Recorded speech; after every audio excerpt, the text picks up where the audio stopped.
New national polling finds President Joe Biden and Donald Trump tied in November's general election matchup.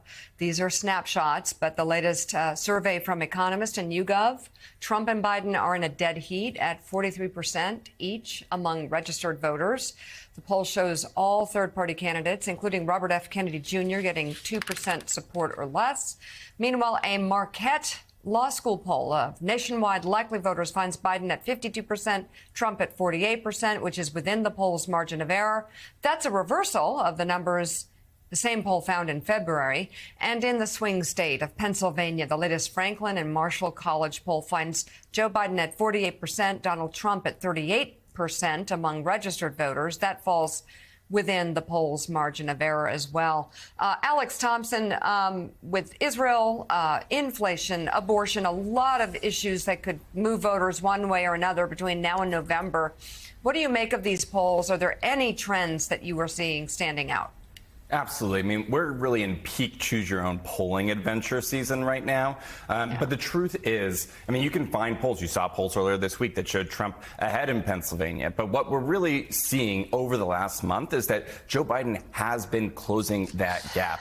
And if you're Joe Biden, the thing that is really going to make you a little bit more optimistic is that Trump's numbers really have not moved since the 4 years ago, and those numbers still remain under 50%. The truth is that it looks like there is sort of a non-MAGA majority in this country. The question is whether or not, with all of these divisions within the party, can Joe Biden really rally all those people? Can he really put down the threats of these third-party candidates, Cornel West hitting him on Palestine, RFK Jr., using that Kennedy name to really bolster himself? And the truth is, we really don't know. But you're going to see, Donald Trump is saying, well, were you better off 4 years ago? What he really means is, were you better off 5 years ago? And is really sort of depending on COVID amnesia, which the Joe Biden campaign is, I can tell you, going to spend a lot of money making sure that people remember the year that was 2020. Yeah, nearly every day, the Biden campaign is putting out something saying, hey, 4 years ago today, Donald Trump did X. And it's almost always a disastrous response. I mean, Joe, Mika,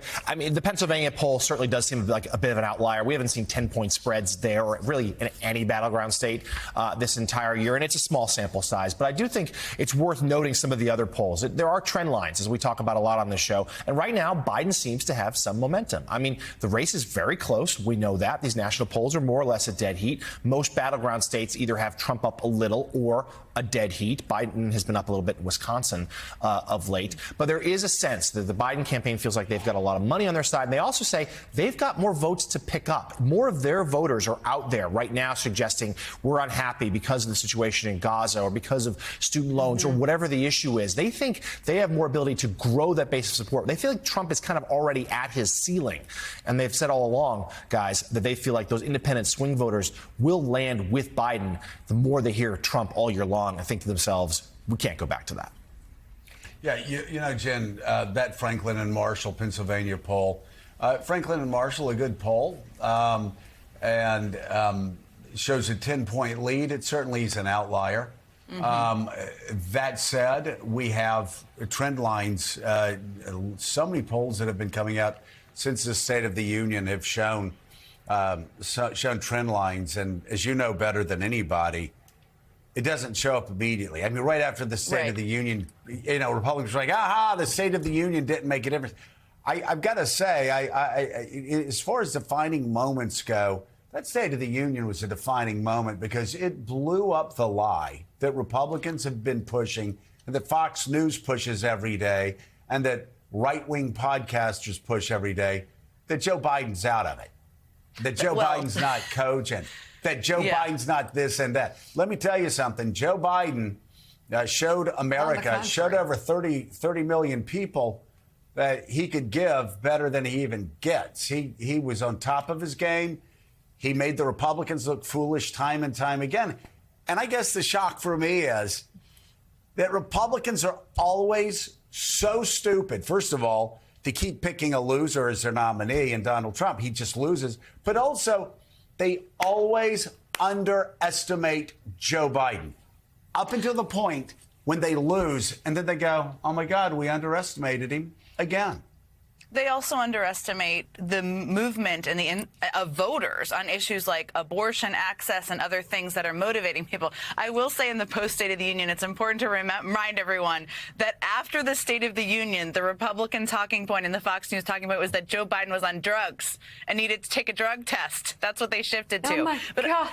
Remember that? I think the other thing, though, was an important marking point that was that same week or about in the week after is the realization among some voters, and this may be some of what we're seeing in a little bit of movement, although I don't think even the Biden campaign thinks they're up by 10 points in Pennsylvania, is that it became clear that Trump was the nominee. And that is something that the Biden team has been saying and will convey to anyone who asks them. They knew in advance of that during the primary that it still wasn't clear to voters. Now it's clear Trump is the nominee. And to them, that's an opportunity for them to bring people home, to convey to people Haley's not on the ballot, and to use what they have as a financial advantage, but also an organizational advantage, over the next couple of months. So we'll see how that works. And Alex, one other thing we've seen is the Biden campaign's doing something that nobody's done to Donald Trump. And even the Biden campaign didn't do it that much in 2020. They're getting in his face constantly. They're mocking him. They're ridiculing him. He says, hey, I won my tournament, my golf tournament. I don't think he gets it, though, when they tweeted back. He may not get the mocking. He does not get it. But it is constant. It's mocking. And they're doing something, too, that I think, to Jen's point on abortion, absolutely devastating.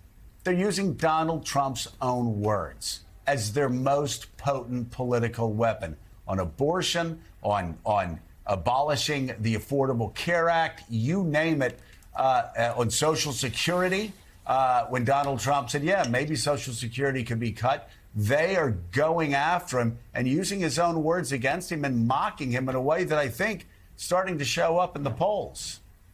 Absolutely. I mean, as he often says, don't compare me against the Almighty, compare me against the alternative. And he's making sure that everyone knows the alternative. And, Jonathan has reported a little bit of this, too, where, this comes from the top down. Joe Biden has a visceral, I think it's fair to say, hatred of Donald Trump. And, this is more than just a political tactic. This is a raw, emotional distaste and hatred for the former president that's coming from Joe Biden. That's what you're seeing on the trail to make sure that everyone, or as many Americans as possible, feel the same way as he does. Hey everyone, MSNBC has a new and improved app. You'll get real-time alerts and analysis, live blogs, in-depth essays, video highlights, and the best 2024 election coverage. Download the new MSNBC app. Here's how to do it. You tap on the App Store on your phone. You hit search on the bottom right corner. You type in MSNBC. You click on the MSNBC app. You click on Get or the cloud icon and enjoy it.